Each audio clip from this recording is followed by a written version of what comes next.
Shining Andhra Pradesh vote on అకౌంట్ను ఆర్థిక మంత్రి బుగ్గన రాజేంద్రనాథ్ రెడ్డి శాసనసభలో ప్రవేశపెట్టారు. సుమారు 2 గంటల పాటు బడ్జెట్ ప్రసంగం కొనసాగింది. 2,86,389 కోట్లతో వార్షిక బడ్జెట్కు రూపకల్పన చేశారు. రెవెన్యూ వ్యయం 2,30,110 కోట్లుగా ఉండగా లోటు 24,758 కోట్లు ఉంటుందని అంచనా వేశారు. ఇక ద్రవ్యలోటు 55,817 కోట్లుగా ఉంటుందని, మూలధన వ్యయాన్ని 30,530 కోట్లుగా అంచనా వేసింది ఏపీ గవర్నమెంట్. ఇక జీఎస్టీ ద్రవ్యలోటు 3.51% ఉంటే రెవెన్యూ లోటు 1.56%గా ఉందని బుగ్గన పేర్కొన్నారు. గత 5 ఏళ్లలో తమ ప్రభుత్వం అనేక రంగాల్లో రాష్ట్రాన్ని అభివృద్ధి పథంలో నడిపించిందని బడ్జెట్లో పొందుపరిచారు.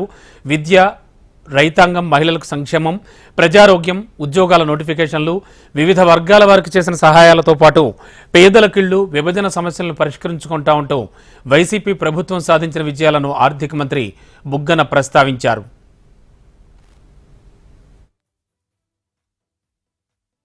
వినూత్న పద్ధతుల ద్వారా విద్యాభ్యాసాన్ని సులభతరం చేయడానికి అన్ని పాఠశాలల్లో 62,000 ఇంటరాక్టివ్ ఫ్లాట్ ప్యానెళ్లను మా ప్రభుత్వం వినియోగంలోకి తీసుకువచ్చింది. స్వీయ అభ్యాసంను ప్రోత్సహించడానికి పాఠ్యాంశాలతో కూడిన 9,52,925 ట్యాబ్లను ఉచితంగా విద్యార్థులకు అందించాము. దీనివలన తరగతి గదిలో బోధన మరియు అభ్యాసన ఫలితాలు అద్భుతంగా మెరుగవడం ద్వారా 4వ తరగతి నుండి 12వ తరగతి వరకు 34,30,000 మంది విద్యార్థులు మరింత ప్రతిభావంతులు అయ్యారు. నూతన విద్యా విధానం 2020కి అనుగుణంగా 14,255 అంగన్వాడీ కేంద్రాల సమీపంలో ఉన్న ప్రాథమిక పాఠశాలల ఆవరణలోకి తీసుకురాబడ్డాయి. మరియు 4,470 ప్రాథమిక పాఠశాలల సమీపంలో ఉన్న ఉన్నత పాఠశాలల ఆవరణలోకి తీసుకురాబడ్డాయి. ఈ విధానం ద్వారా బోధన నాణ్యత మెరుగుపడి పిల్లలకు అర్హత కలిగిన సబ్జెక్ట్ ఉపాధ్యాయులను చేరువ చేయగలిగాము.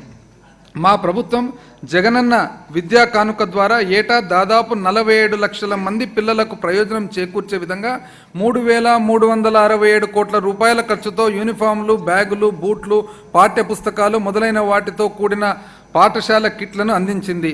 మనబడి నాడు నేడు పథకం 56,703 ప్రభుత్వ పాఠశాలలు, సంక్షేమ వసతి గృహాలు మరియు జూనియర్ కళాశాలలు అభ్యసించే వాతావరణాన్ని మెరుగుపరిచింది. ఫర్నిచరు, త్రాగునీరు, మెరుగైన పారిశుద్ధ్యం వంటి చక్కటి సౌకర్యాలతో కూడిన తరగతి గదులతో 15,715 పాఠశాలలు ఈ పథకం మొదటి దశ కింద పూర్తయ్యాయి. రెండవ దశ కింద 22,344 పాఠశాలలో ఇప్పటి వరకు 7,163 కోట్ల రూపాయలను ఖర్చు చేశారు. ఈ పథకం వలన 99.81% పాఠశాలలో కనీస మౌలిక సదుపాయాలను అందించగలిగాము.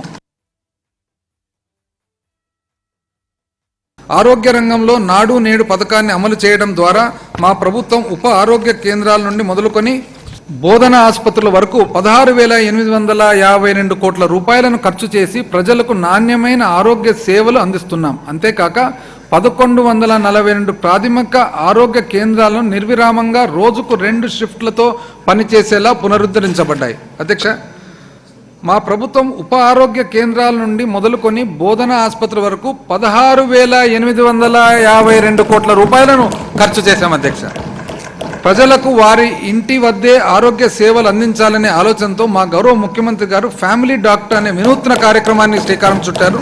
2,284 మంది వైద్యులతో 14 రకాల వైద్య పరీక్షలను, 105 రకాల మందులను ప్రజలకు అందుబాటులోనికి తీసుకొని రావడం జరిగింది.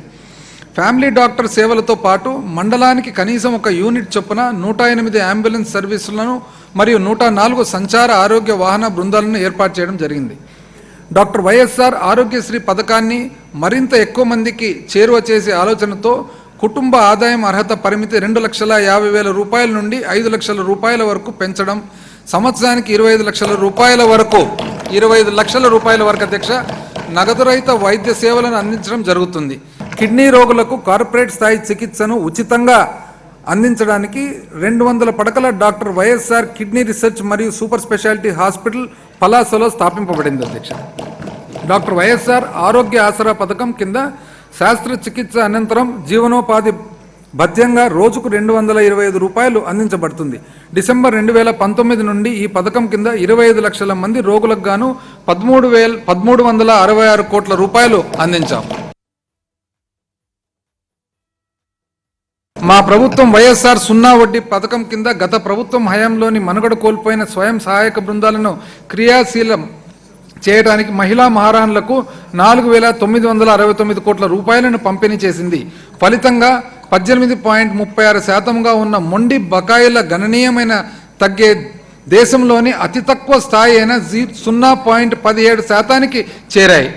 వైఎస్ఆర్ చేయూత పథకం ద్వారా 26 లక్షల మంది మహిళా మహారాణులకు ఆర్థిక కార్యకలాపాలు చేపట్టేందుకు మరియు వారి జీవనోపాధి భద్రత కల్పించడానికి 14,129 కోట్ల రూపాయలను చెల్లించడం జరిగింది.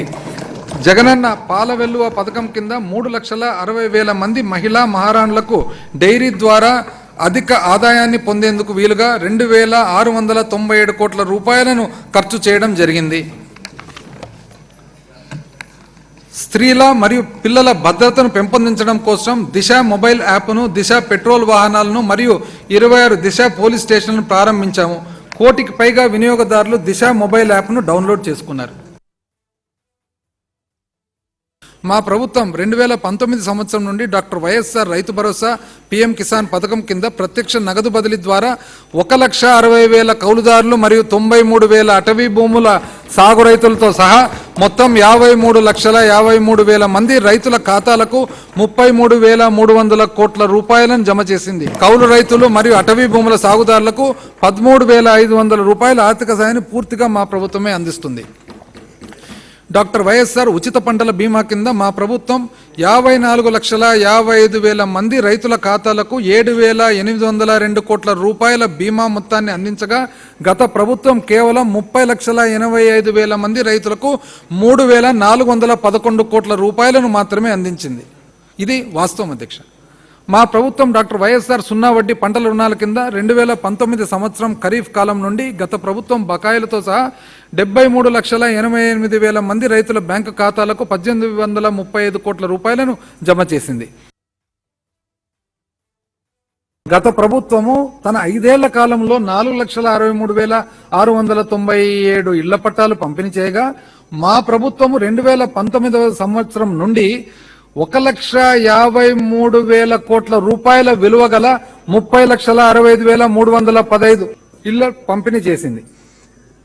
పేదలందరికీ ఇల్లు పథకం కింద మా ప్రభుత్వం ప్రతి లబ్ధిదారునికి ఇంటి ఖర్చుకు 1,80,000 రూపాయలు ఇవ్వడమే కాకుండా మౌలిక సదుపాయాల కల్పనకు ఒక్కో ఇంటికి 6,90,000 రూపాయలు కేటాయించిన ఫలితంగా గృహ నిర్మాణ పనుల్లో వేగం పుంజుకుంది. ఈ పథకం కింద 22 లక్షల ఇల్లు కేటాయించగా దాదాపు 9 లక్షల ఇల్లు పూర్తయ్యాయి. మిగిలిన ఇళ్లను 2024 డిసెంబర్ నాటికి పూర్తి చేయాలని లక్ష్యంగా పెట్టుకున్నాం. మా ప్రభుత్వం 32,990 కోట్ల రూపాయల అంచనా వ్యయంతో వైఎస్ఆర్ జగనన్న కాలనీలో త్రాగునీటి సరఫరా, విద్యుత్తు, రోడ్లు మొదలైన మౌలిక సదుపాయాలు కల్పించి ఆదర్శ గ్రామాలుగా అభివృద్ధి చేస్తుంది. వైఎస్ఆర్ జగనన్న కాలనీలో ఇప్పటి వరకు 1,62,538 మంది లబ్ధిదారు నివాసం ఉంటున్నారు. 2014-15కు సంబంధించిన రెవెన్యూ డెఫిసిట్ గ్రాంట్ ఏదైతే 10,460 కోట్లు డ్యూ మనకు రావాల్సి వచ్చిందో మనము ఇప్పుడు సాధించగలిగినాం అధ్యక్ష. కేంద్ర ప్రభుత్వం ద్వారా తెలంగాణ రాష్ట్రం నుండి మన రాష్ట్రానికి 6,756 కోట్ల రూపాయల విద్యుత్ బకాయిలు చెల్లించాలనే ఆదేశాలు జారీ అయ్యేలా కృషి చేశాం.